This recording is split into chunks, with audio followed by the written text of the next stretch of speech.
Alright guys, so today's movie,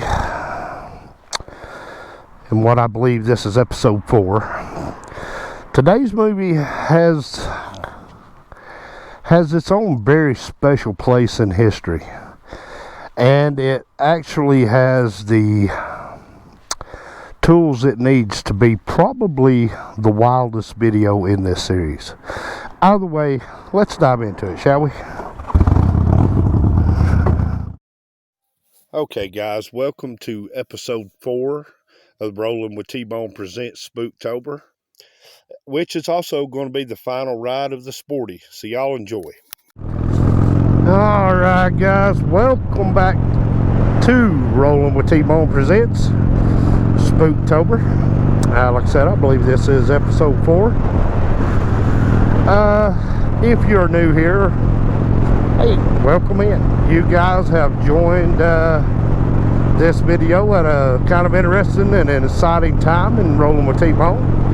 As you'll learn, I am T-Bone and I shoot motorcycle related content, and as you're about to see if you're new here, I shoot any kind of content really.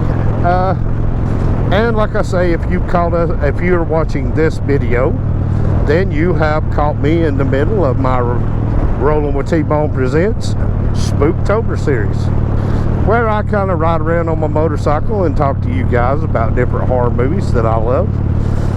Not just because we're in the Halloween season, but because I am a horror movie lover, as well as a Halloween lover.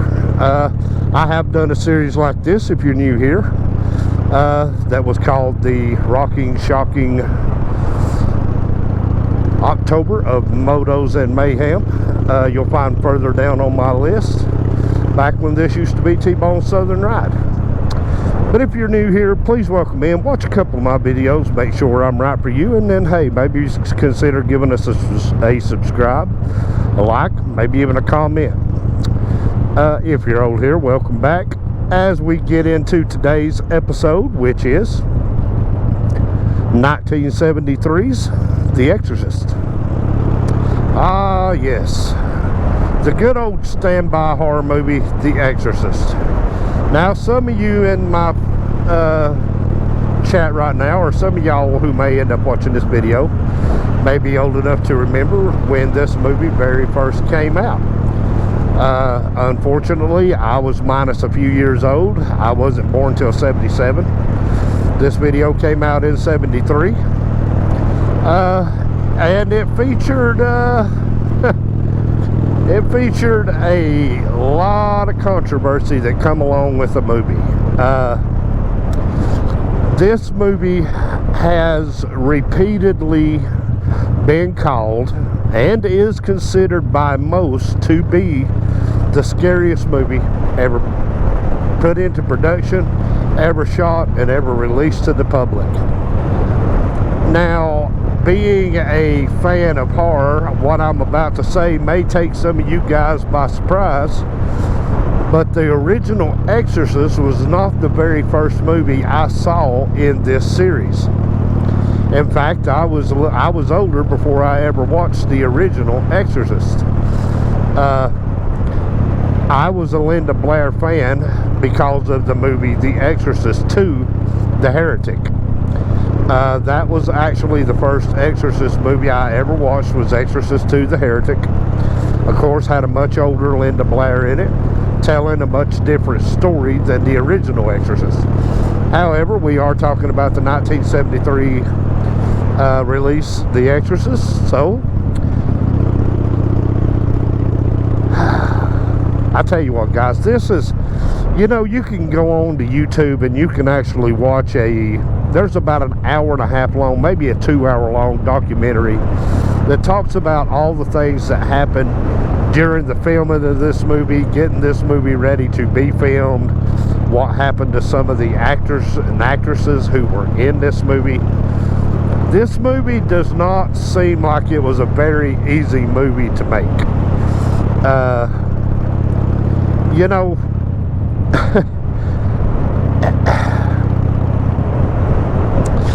and I don't want to misspeak. I think that's why I'm being so hesitant. So I'll speak to this from what I know to be true from 1970s. When this movie was released in 1973, guys, you're talking about a time in, you're talking about a time in space where the South was very much still deeply ran by the Bible Belt. There was no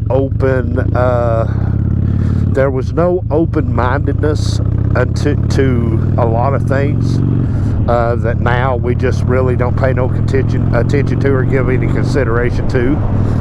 And people say, well, it was just a movie. Yeah, it was, and I will agree with that. But it wasn't the fact that, and this was kind of my takeaway from the first time I watched the original Exorcist movie. It was kind of a little bit cringy to me. Not meaning that I thought it was a bad movie. I thought the movie was an excellent movie. But I'm still at the age where the Bible Belt was still very much in effect. Now the vomit, Linda Blair's makeup, none of that stuff really touched the nerve with me, and probably this was what was going on in 1973. It was the subject matter.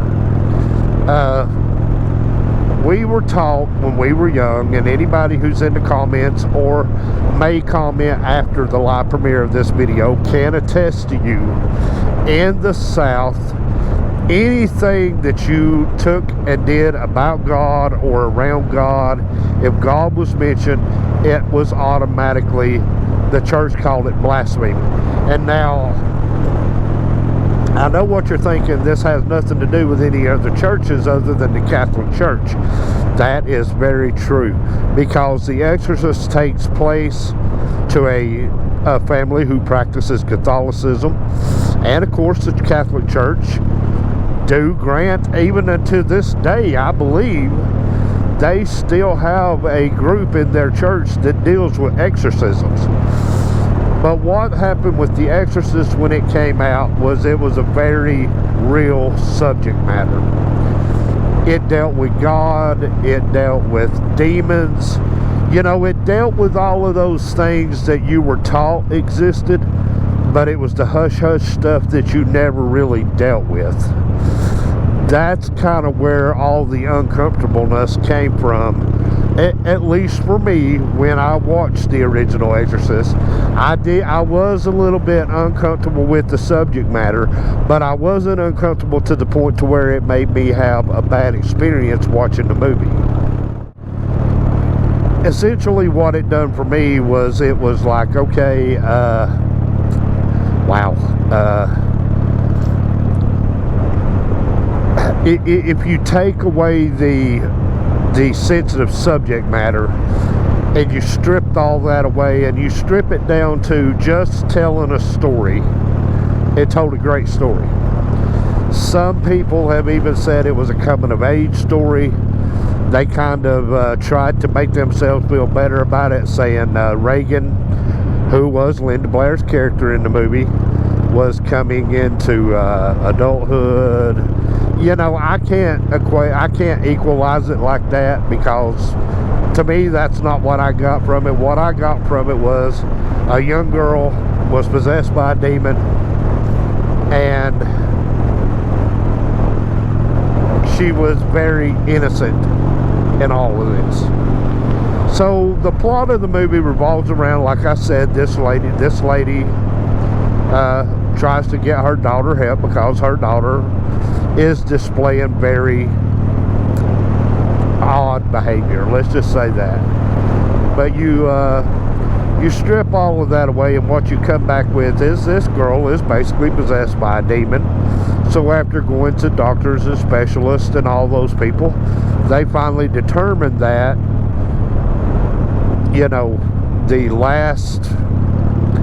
the last grasp, I guess you would call it, would be to go to the Catholic Church and request an exorcism.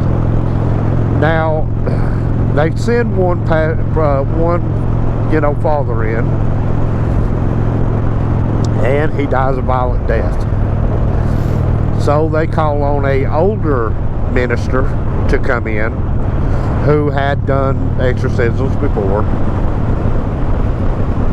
And as he starts seeing the mistakes that were made by the other minister who was killed, essentially the story turns into the good old-fashioned good versus evil story that it was meant to be. Can good prevail? Will good prevail?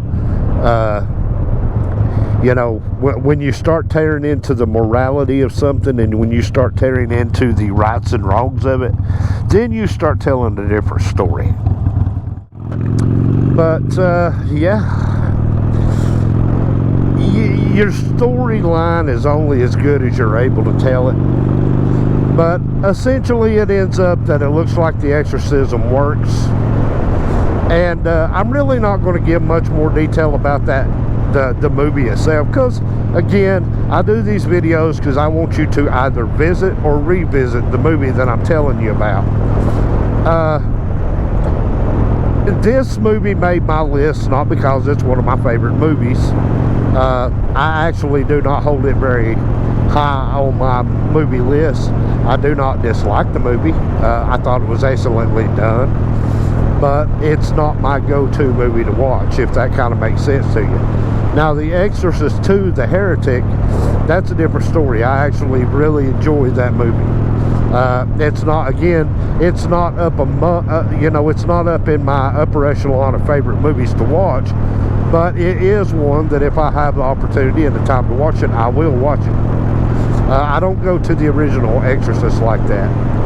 But again, guys, now the news stories that came along with the theatrical release of The Exorcist kind of you can make their own another story about that right there. You know, people were coming out of the theaters, they were physically sick. You know, they were scared to death. They were, you know, they were shocked. And I think shock was the biggest thing to come out of it.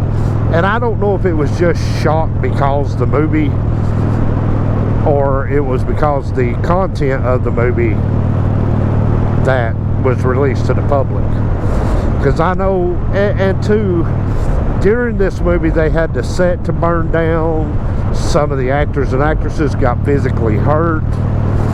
I think one man even actually died. So that moves it to the folklore side of it, that the movie was cursed, and anybody who was a part of the movie would essentially be cursed. But you start adding all of that lore into a movie being made, then you come up with a pretty nerve-wracking movie that when you're a teenager in the 70s and you're in the Bible Belt and you're taught not to blaspheme against God, this could be a very scary movie. Because I watched some of the interviews that they had done with some of the teenagers from that time period, 73, that say they actually felt guilty because they went and watched the movie knowing that they weren't supposed to. And of course, this movie was not released this movie was not released to theaters with a good family rating to it. Yeah, I mean, you start adding all of those things in, and you start figuring all of those things into the movie itself and to the story itself, you could see objectively how this movie being released in 1973 could freak everybody who came in contact with that movie out. Alright guys, we're back. I had to stop and get a little go-go juice, and as I have said, it doesn't seem to me like it would be very interesting just to watch somebody pumping gas, but and it also seems like every vehicle I go near, whether it be a two-wheel vehicle of mine or a four-wheel vehicle of mine, it needs fuel in it. I don't know. 1973, guys. A different time, a different era. And The Exorcist was definitely a different movie.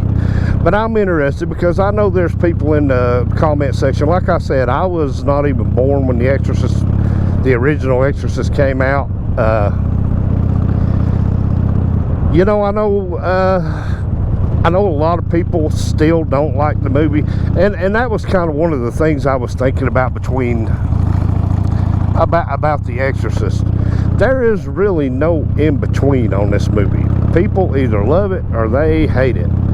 And I'm going to be honest with you, the people who hate it, I think still just, they watch it because they love to hate it, but I still think they're fans of the movie. And like I said, I'm not against the movie at all.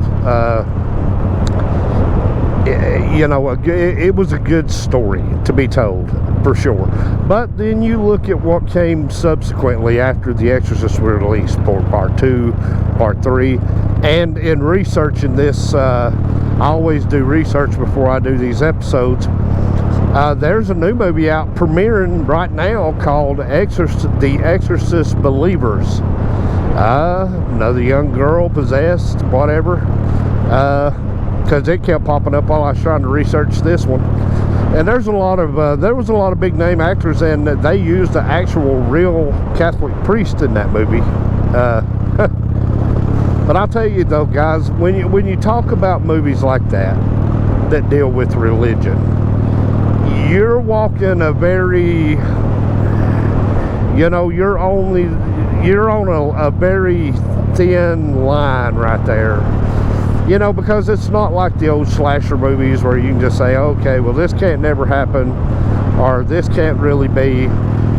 You're dealing with a very real, like I said, the Catholic Church today still, they will okay exorcisms in certain cases.